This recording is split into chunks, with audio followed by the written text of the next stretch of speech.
उज़्बिल्लाहिमिनश्शैतानिर्रजीम बिस्मिल्लाहिर्रहमानिर्रहीम। अज़ीज़ तलबा अस्सलाम वालेकुम। उम्मीद है आप सब लोग खैरियत से होंगे। अल्लाह पाक आपको दुनिया के हर मैदान में कामयाब करे। अब देखें, हमने पिछली वीडियो में गज़ल नंबर 4 जो थी बहादुर शाह ज़फ़र की गज़ल थी, लगता नहीं है दिल मेरा उजड़े दियार में, उसके हमने 4 अशार की तशरीह की थी। अब हम इसके जो अगले अशार हैं उनकी तशरीह करेंगे और इससे जो इस गज़ल के जो सवालात के जवाबात हैं वो हम करेंगे। तो उम्मीद है आप लोगों को जो है पिछली गज़ल समझ आ गई होगी। तो अब हम इसके अगले जो अशार हैं उनकी गज़ल करते हैं। आपने मैंने जैसे पहले आपको बताया था कि आप लोगों ने मुश्किल अल्फाज के मानी याद करने हैं और शायर का तारुफ, क्योंकि आपने हर शेर की तशरीह से पहले जो है शायर का तारुफ जो है वो लाजमी लिखना है। तो इसका भी जो है ये शेर नंबर 5 देखें। दिन जिंदगी के ख़त्म हुए शाम हो गई, फैला के पाँव सोएंगे कुंजे मिज़ार में। शाम हो गई से मुराद है कि मौत आ गई। पाँव फैलाकर आराम से इत्मीनान से, कुंजे मिज़ार यानी मिज़ार के कोने में। हमने पहले पढ़ा था कि बहादुर शाह ज़फ़र जो आखिरी मुग़ल बादशाह था, जब 1857 की जंग आज़ादी की नाकामी हुई तो उसके बाद जो था बरे सग़ीर में जो इस्लामी सल्तनत का सूरज था वो ग़रूब हो चुका था और निज़ाम हुकूमत जो था वो अंग्रेज़ों ने संभाल लिया था। तो बहादुर शाह ज़फ़र जो थे वह मुगलिया ख़ानदान के आखिरी मुग़ल बादशाह थे, जिसे अंग्रेज़ों ने माज़ूल करके बर्मा के शहर रंगून में कैद कर दिया था। वहाँ उन्होंने बेपनाह जो है तकलीफ़ में ज़िंदगी गुजारी। तो ये गज़ल जो है ये भी उन्होंने वहीं अपनी उस कैद के दौरान लिखी थी, यानी बर्मा में जो वो रंगून में कैद थे तो ये गज़ल उन्होंने वहीं लिखी थी। तो इसमें भी जो है वो यही कह रहे हैं कि शायर कहते हैं कि जंग आज़ादी में नाकामी के बाद अंग्रेज़ों ने जब बहादुर शाह ज़फ़र को लाल किले से निकाल कर रंगून में कैद किया तो उस वक्त उनकी उम्र जो थी वो 82 साल थी, यानी 82 ईयर्स। वो अपनी नातवानी और बुढ़ापे के बायस, यानी अब ज़ाहिर है 82 साल उम्र में जो है बंदा बहुत कमज़ोर हो जाता है, तो वो भी बहुत नातवा हो चुके थे और बुढ़ापे के बायस अपने आखिरी वक्त का उनको पता चल चुका था कि अब जो है मेरी ज़िंदगी जो है अब वो ख़त्म होने वाली है। ये ना दिन ज़िंदगी के ख़त्म हुए शाम होगी, अब वो यानी उनको पता चल चुका था कि अब मेरी ज़िंदगी के जो दिन है बहुत थोड़े रह गए हैं। उनकी ज़िंदगी गमों की तस्वीर थी, वो दुखों की अमली तस्वीर थी, यानी अब उनको देख कर ज़ाहिर नज़र आ रहा था कि इन्होंने कितनी तकलीफ़ और दुखों में अब ज़िंदगी वो गुजार रहे हैं। उनके हालात ज़िंदगी से इंसान को इबरत हासिल होती है, यानी हम उनसे सबक हासिल करते हैं जो उनकी ज़िंदगी थी। बहादुर शाह ज़फ़र चूँकि कैद में और अपनी ज़िंदगी के दिन जो है वो गिन गिन कर गुजार है। आखिरकार उसे इस बात पर तसल्ली है कि अब मेरी परेशानियाँ ख़त्म होने वाली हैं और इन परेशानियों से छुटकारा पाने का वाहिद रास्ता है मौत। शायर समझता है कि मौत से दुनियावी परेशानियों का खात्मा हो जाएगा। बहादुर शाह ज़फ़र कहता है कि मेरी ज़िंदगी का जो सूरज है वो ग़रूब हो गया है और अब शाम हो गई है, गोया मैंने ज़िंदगी का सफ़र पूरा कर लिया है, अब मौत की आमद आमद है। ये शेर है ना कि दिन ज़िंदगी के ख़त्म हुए शाम हो गई, फैला के पाँव सोएंगे कुंजे मिज़ार में, यानी अब उसको ये महसूस हो चुका था कि अब उसकी ज़िंदगी के दिन पूरे हैं। अब वो ज़ाहिर है उसको ये पता था कि वो उसका मरेगा तो उसकी चूँकि वो बादशाह था उसकी याद में उसका मिज़ार भी बनाया जाएगा।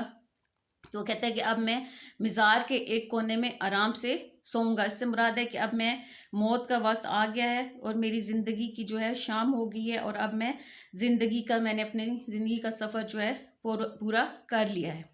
जिस तरह मुसाफिर जो है वो मंजिल पर पहुंचने की आरजू में सफ़र की सूबतें झेलता है, यानी तकलीफ़ें बर्दाश्त करता है और वो ये समझता है कि मंजिल पर पहुंचकर उसे आराम के लम्हात मुयस्सर आएंगे, यानी उसे आराम मुयस्सर आएगा। इसी तरह बहादुर शाह ज़फ़र का भी ख्याल है कि ज़िंदगी का सफ़र अपने इख्तिताम को पहुँच रहा है। मैं मौत की मंजिल पर कहते हैं कि पहुँच रहा हूँ। अब मैं कब्र के गोशे में यानी कोने में पाँव फैलाकर सोऊंगा और खूब आराम करूंगा, यूं सफ़र करने का मौका नसीब होगा।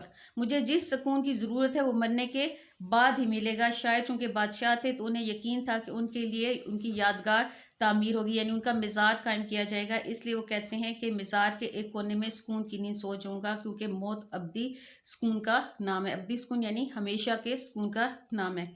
इसका हवाले शेर देखें। दिल को सुकून रूह को आराम आ गया, मौत आ गई के दोस्त को पैगाम आ गया। अब ये आखिरी शेर देखें, ये मक्ता का शेर है। मैंने साथ साथ पहले भी आपको ग्रामर का भी बताया कि मक्ता क्या होता है। गज़ल का वो आखिरी शेर जिसमें शायर अपना तखल्लुस इस्तेमाल करता है उसको हम मक्ता कहते हैं। अगर किसी शेर में शायर अपना तखल्लुस इस्तेमाल नहीं करता तो उसको हम मक्ता नहीं कहेंगे बल्कि आखिरी शेर कहेंगे। अब ये शेर देखें। कितना है बदनसीब ज़फ़र दफन के लिए, 2 गज़ ज़मीं भी ना मिली कुए यार में। अब ये वाला जो शेर है, ये आप लोग मक्ता की आपको तारीफ आ सकती है पेपर में, तो आप लोग ये वाला शेर लिख सकते हैं। ज़फ़र, ये जिसके ऊपर ये वाला साइन होता है वो शायर का तखल्लुस होता है। अब बदनसीब, बदकिस्मत, 2 गज ज़मीन थोड़ी सी जगह, यानी जो कब्र के लिए हमें चाहिए होती है। कुए यार यानी महबूब की गली, इससे मुराद अपना वतन। अब इसमें देखें कि शायर ज़ाहिर है अपने वतन से दूर था, जलावतनी की ज़िंदगी बसर कर रहा था। जलावतन होता है अपने वतन से जिनको निकाल दिया जाता है, और उसे यकीन हो गया कि उसे मरने के बाद जो है अंग्रेज़ अपने वतन में दफन होने के लिए कब्र की जगह भी नहीं देंगे।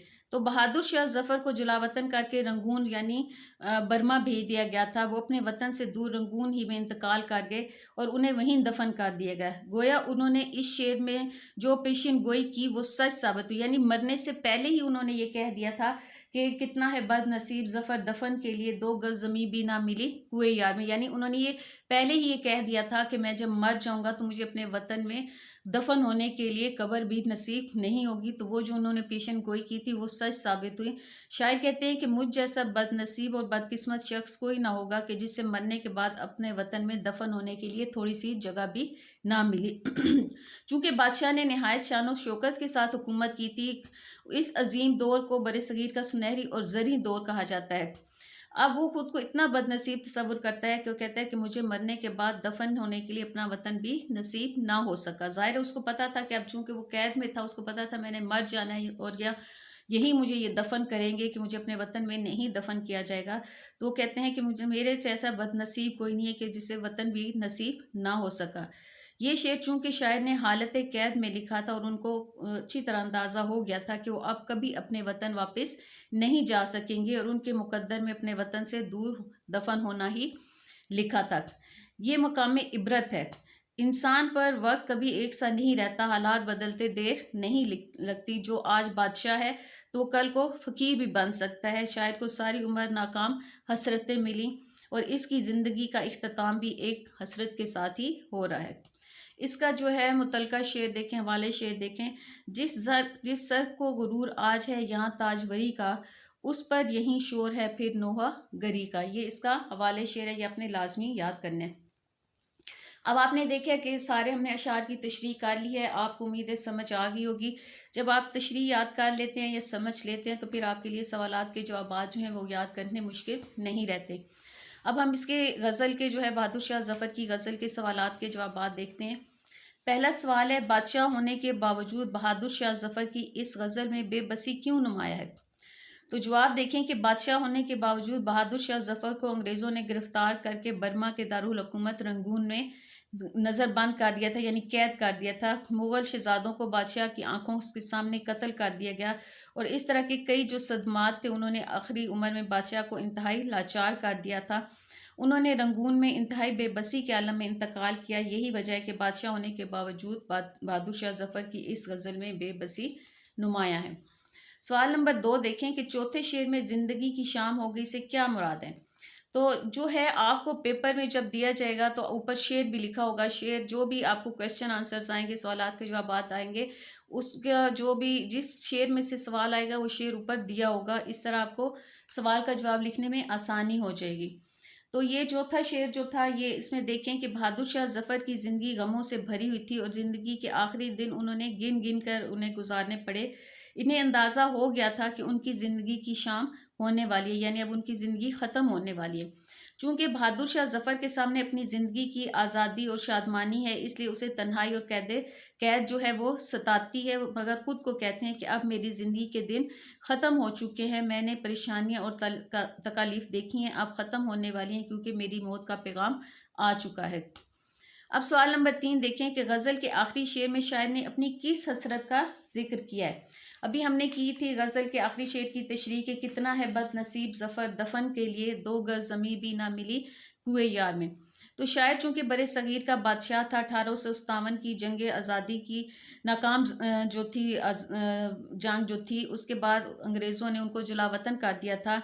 उन्हें लाल किले से निकाल कर रंगून में बंद कर दिया था। हर मुहिब्बे वतन यानी वतन से मोहब्बत करने वाले की तरह उनकी भी ये दिली ख्वाहिश थी कि मौत के बाद उनकी आखिरी आरामगाह जो है वो अपने वतन में हो, मगर किस्मत को भी ये गवारा ना था कि शायद कितना बदनसीब इंसान है कि जिस महबूब वतन की मोहब्बत में उसने इतनी तकालीफ उठाई, उसकी खातिर मौत को गले लगाया, उसे उस गली में यानी वतन में दफन होने के लिए थोड़ी सी जगह भी ना मिली। अब देखें कि हर शख्स जो होता है उसे अपने वतन से मोहब्बत होती है और उसकी यही ख्वाहिश होती है कि जब वो वफ़ात पा जाए तो उसको जो है उसकी कब्र अपने वतन में, अपने इलाके में ही हो। और यहाँ शायद भी यही हसरत उसकी थी कि मुझे जो है मैं अपने वतन में दफन हूँ, लेकिन वो उसको जो है दफन होने के लिए भी अपने वतन में जगह ना मिली। अब सवाल नंबर 4 देखें कि दूसरे शेर में बुलबुल और सयाद से शायर की क्या मुराद है। तो बुलबुल को बागबां और सयाद से कोई गिला नहीं। अब यहाँ बुलबुल जो है वहाँ ये बहादुर शाह जफर अपने आप को कह रहे हैं और सयाद यानी शिकारी अंग्रेज़ों को कह रहे हैं। तो यहाँ बुलबुल को बागबां और सयाद से कोई गिला नहीं है, बल्कि बुलबुल का कैद हो जाना उसकी तकदीर में था। ये वो कह रहे हैं कि ये उसकी किस्मत में लिखा था। शायर का कहना है कि मुझे तो ना तो अपने साथियों से कोई शिकायत है और ना काबिज जो अंग्रेज़ हैं उनसे जिन्होंने कब्जा कर लिया था, बल्कि अपने वतन से दूर होना उसकी कैद में लिखा था, उसकी किस्मत में लिखा था। यहाँ बुलबुल से मुराद बहादुर शाह जफर खुद हैं, जबकि अंग्रेज़ों को उन्होंने सयाद का, सयाद होता है शिकारी।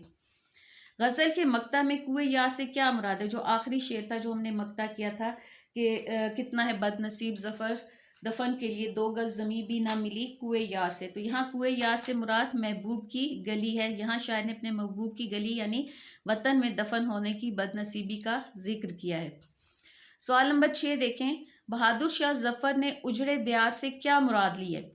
तो बहादुर शाह जफर ने उजड़े दियार से मुराद वीरान बस्ती लिया। यहाँ कहते हैं कि मैं उजाड़ और वीरान बस्ती में मेरा दिल हरगिज खुश नहीं है। शायर कहते हैं कि वो दिन गुजर गए जब मेरे पास सब कुछ था, बादशाहत थी, कुव्वत थी, ताकत थी, लेकिन अब कुछ नहीं रहा। इसलिए अब इन वीरान कूचों में यानी गलियों में मेरा दिल नहीं लगता। सवाल नंबर 7 देखें, बहादुर शाह जफर के ख्याल में आलम नापायदार में किसी की क्यों ना बन सकी।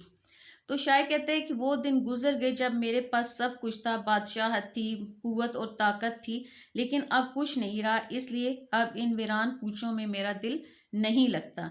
शायर कहते हैं कि आज तक इस दुनिया ने किसी का साथ नहीं दिया, तो वो मेरा साथ क्यों कर देगी।